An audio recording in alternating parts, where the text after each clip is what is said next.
Hare Krishna, welcome back to my channel. This is Miyana. तो आज हम करने वाले हैं chapter 11 how does the weather changes का पार्ट 2। ठीक है, ये पार्ट 2 है और हम पार्ट 1 में ऑलरेडी बहुत कुछ कवर कर चुके हैं।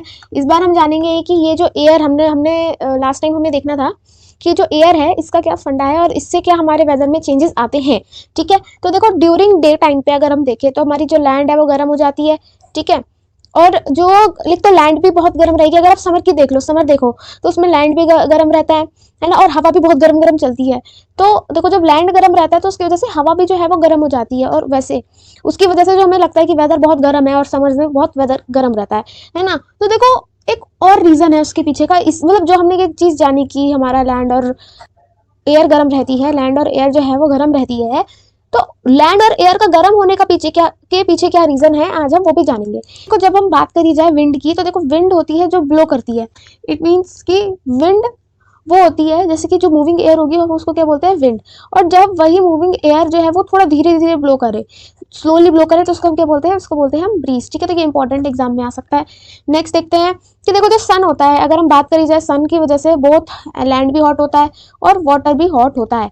ठीक है, तो इससे क्या होता है कि जो लैंड जब गर्म होती है तो वो जितनी जल्दी गर्म होती है उतनी जल्दी वो ठंडी भी होती है। बट जो वाटर है वो ऐसा नहीं होता उसके साथ। देखो जब लाइक अगर हम बात करें वाटर की, तो वो ज़्यादा जल्दी जितनी लेट गर्म होती है उतनी ही लेट वो ठंडी भी होती है। अगर आप नंगे पैर जाओ बीच पे, ठीक है, यहाँ पे तो इन्होंने बीच दिया, बट अगर आप अपने छत पे जाओगे तो भी आप इसको देख सकते हो। ठीक है, तो डे टाइम पे अगर आप जाओगे ऊपर अपने नंगे पैर, तो आपके पैर जो है वो जलने लगेंगे। ठीक है, फिर आपका मन करेगा कि भाई मैं पानी में डुबाऊं, जबकि पानी यहाँ पे इन्होंने बीच का खुद दिया है इसलिए क्योंकि अगर यहाँ पे सन है, ठीक है, और यहाँ पे हमारा समुद्र है, तो और यहाँ पे लैंड है, तो अब ये दोनों तो साथ में गर्म हो रहे हैं ना। तो आपका फिर भी ये इतना गर्म रहेगा पर ये इतना ठंडा रहेगा, आपको ठंडा फील होगा। क्यों? और इतना ठंडा फील होगा कि आपका मन करेगा कि भाई मैं इधर से आकर इधर अपने पैर डुबा लूं। क्योंकि यहाँ पे जब जो यहाँ पे देखो सेम टाइम तो सेम था दोनों का, बट जो लैंड है वो ज्यादा देर में गर्म होता है देन द वाटर। ठीक है, अब हम नेक्स्ट देखते हैं। यहाँ पे इन्होंने बोला है सी ब्रीज के बारे में। तो देखो ड्यूरिंग डे टाइम पे जो सन होती है उसमें limited amount of heat like बहुत ज़्यादा ही अमाउंट ऑफ हीट निकलती है। तो उसमें हम देखते हैं कि जो लैंड है वो हीट को ऑब्जॉर्व करती है जल्दी देन द सी। अगर सी देखो जो भी जल्दी ऑब्जॉर्व करेगा वो जल्दी गर्म होगा, तो जिससे लैंड जल्दी ऑब्जॉर्व करती है, सी इतनी जल्दी नहीं कर पाती है, तो लैंड होती है वो गर्म रहती है। ठीक है, जो लैंड है वो हॉट हो जाती है, पता है हमें जल्दी सी से, बल्कि जो सी है वो कंपैरेटिवली उसी टाइम पे कूल रहती है। तो देखो जो हॉट एयर होता है वो लाइटर होती है, तो वो क्या करती है, वो ऊपर की साइड रहती है। अब यहाँ से बात शुरू होती है सी ब्रीज की। तो देखो सी ब्रीज वो होती है जो लैंड से लाइक सी से लैंड की तरफ बढ़ती है, और वो भी किस टाइम पे, डे टाइम पे, उसको हम बोलते हैं सी ब्रीज। ओके, तो अब इसका सी ब्रीज का प्रोसेस यहाँ पे इन्होंने हमें एक्सप्लेन कर रखा है, एक बार हम भी देख लेते हैं क्या है। जैसे हमारे जो हॉट एयर है वो वो गर्म होती है, तो वो लाइटर होती है, तो वो ऊपर को जाती है। ठीक है, और लाइट होती है तो ऊपर साइड पे ही रहती है। अब उसको ऊपर ज्यादा खिसकाती है ये कूलर वाली एयर, क्योंकि कूल वाली जो एयर है वो इधर आती है, क्योंकि वो तो भाई लाइट हैवी होती है तो वो नीचे रहती है, तो वो इधर आती है।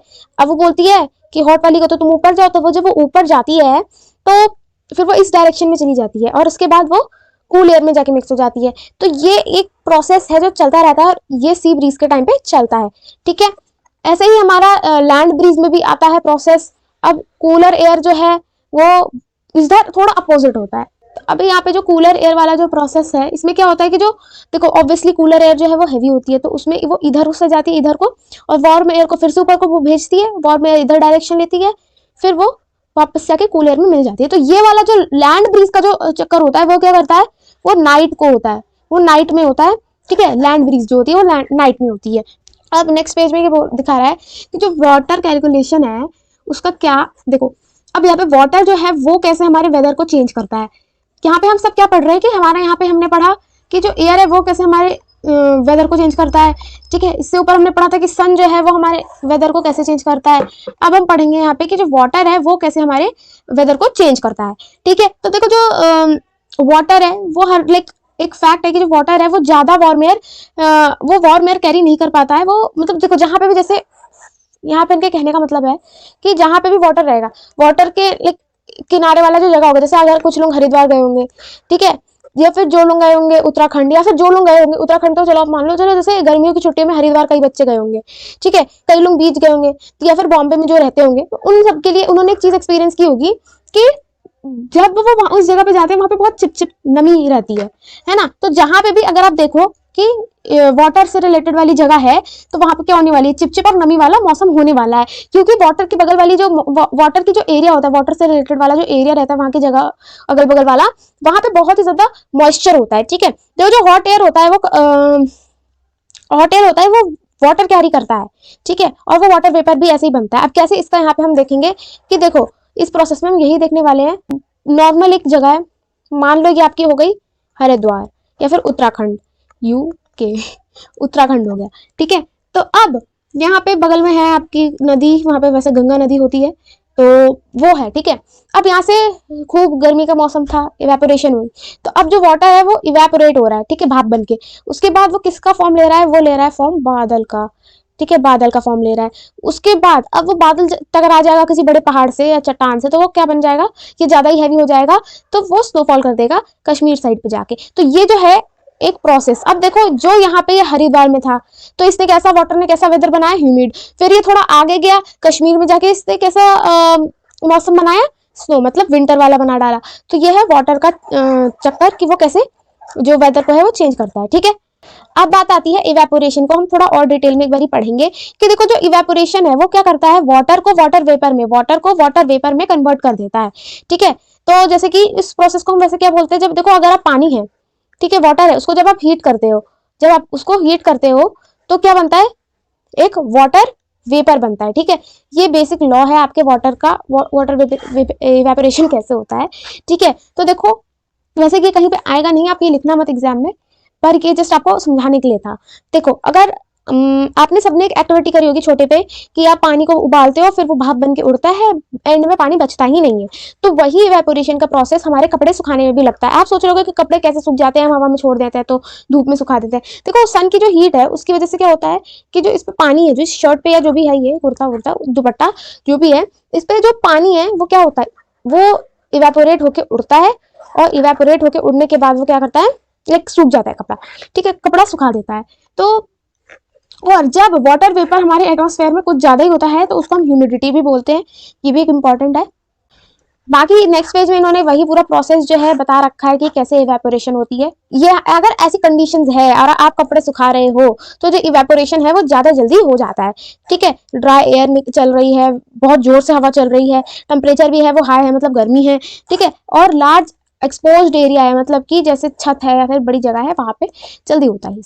अब हम बात करेंगे कंडेंसेशन की। सबसे पहले तो वाटर को बॉईल करते हैं, फिर जाके वो वाटर वेपर बन जाता है, ठीक है, वाटर वेपर। तो अब हम क्या करते हैं, जब हम इधर तो हमने बॉईल किया, अब हम जब उसको ठंडा करेंगे तो क्या होगा कि वाटर वेपर से वो, ये टाइप का प्रोसेस है जब हम रिफ्रिजरेट करते हैं, मतलब कि जब हम उसमें हम वाटर वेपर बनाने के लिए हम जो प्रोसेस कर रहे थे, अब हम उसका उल्टा करते हैं वाटर को बनाने में, ठीक है। जैसे कि रेफ्रिजरेट कर दिया आपने एक बॉटल को, तो क्या होगा उसके बाद आप देखोगे कि उसमें टाइनी ड्रॉप्स आ जाएंगी। क्यों? क्योंकि वहां पे वाटर अपीयर होने लगेगा, मतलब कि जो बाहर जो था वाटर, ठीक है, बाहर जो सरफेस के बाहर जो वाटर था वो आपको दिखने लगेगा। तो यहाँ पे क्या हमें दिखता है, वाटर वेपर का प्रेजेंस। जो कंडेंसेशन होता है ना, वो वाटर वेपर का प्रेजेंस भी दिखाता है, ठीक है। आगे बढ़ते हैं, हम देखेंगे कि हमें रेन कैसे मिलती है। तो यहाँ पे आपका सिंपल वही वाला यूज होता है, प्रेसिपिटेशन वाला, ठीक है, प्रेसिपिटेशन वाला प्रोसेस यहाँ पे शुरू हो जाता है आपका। देखो जब यहाँ पे इवेपोरेशन होती है तो जो क्लाउड में जाकर ये जो वाटर वेपर है ये मिक्स होते हैं, ठीक है। उसके बाद ये आगे जाके रेन करते हैं, मतलब ये कहीं पे टकरा गए या जब ये बादल बहुत ज्यादा हैवी हो जाते हैं तो ये फट जाते हैं, ठीक है। तो जब ये फट जाते हैं तो बारिश शुरू होती है, बेसिकली यही होता है। और वो थोड़ा और वैसी जगहों पर चले जाते हैं जैसे कि कश्मीर वगैरह पे, तो वहां पे स्नोफॉल भी कर डालते हैं, ठीक है। तो उस प्रोसेस को भी हम क्या बोलते हैं, प्रेसिपिटेशन बोलते हैं। सिर्फ रेन की वजह से ही हम प्रेसिपिटेशन नहीं देखते हैं, हम और भी चीजों में जब हम देखते हैं, जैसे कि वाटर वेपर जो है, ठीक है, उसको हम एक तो कंडेंसेशन की हेल्प से प्रूव कर सकते हैं कि वाटर वेपर होता है। बट हम अपनी रियल लाइफ में कब, वो तो हमने प्रैक्टिकल करके देखा ना, बट अगर हमें रियल लाइफ में देखना है तो हम एक तो रेन का एक बहुत बड़ा एग्जाम्पल होता है, एक फॉग का होता है, ड्रेन का होता है, ठीक है, तो फ्रॉस्ट का होता है, और हेल वगैरह का भी, ये सब जो भी है ना, अभी हम आगे नेक्स्ट वीडियो में देखेंगे, और उसी में हम लोग इसके बैक एक्सरसाइजेस भी सॉल्व कर लेंगे। तो मिलते हैं नेक्स्ट वीडियो में, till then take care and bye bye. और हम इस चैप्टर का जो पीडीएफ है वो टेलीग्राम पे डाल देंगे, कुछ लोगों को अगर नहीं होता उनके पास अवेलेबल तो वहां से जाके देख सकते हैं। Till then take care and bye bye.